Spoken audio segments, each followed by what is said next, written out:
Yo, what's up guys? Another day, another budol na naman tayo.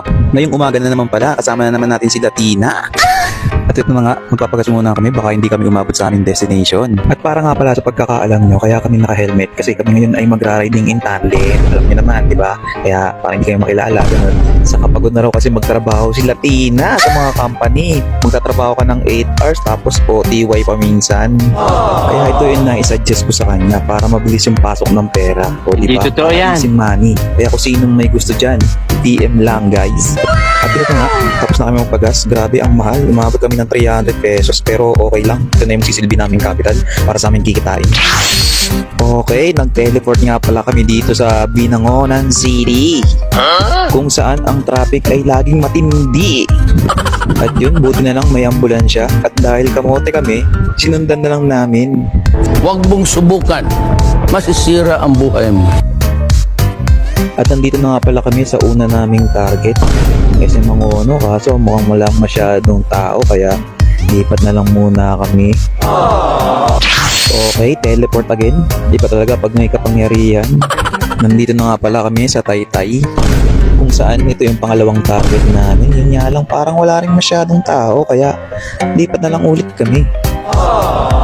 At ops, shoutout nga pala sa mga tropang Wilcon Taytay. Miss ko na kayo. At naalala ko pa dati nung magkatrabaho kami.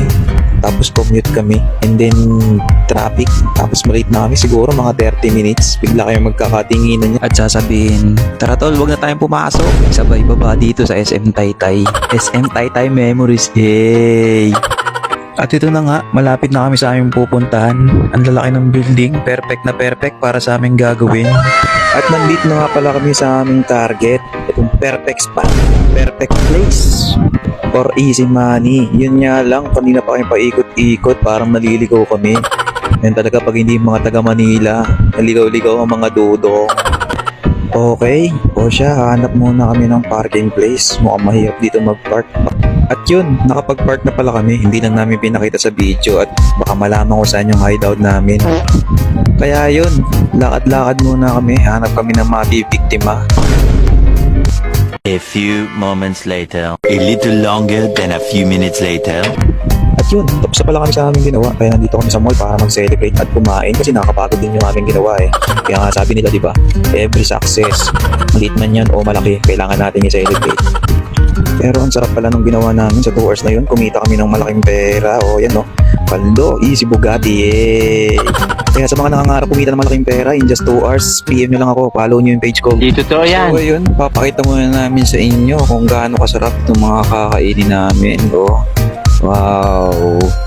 Tuyo na yung sabaw. Kaya yan, pinalagyan ulit namin. Sarapin. Sa mga magtatanong nga pala kung saan kami kumain, dito kami sa Manam Restaurant, dito lang sa Eastwood. Napakasarap. Lahat ng pagkain nila may twist. First time ko makatikim ng sinigang na may watermelon. Sobrang solid. Hop, selfie muna daw kami. Kaso video yung napindot niya, bobo talaga. Okay, take two. Okay. Kaso bobo talaga, wala nang pag-asa. At yun guys, salamat. Nabudol na naman namin yung 3 minuto ng inyong buhay. Okay, bye. Peace.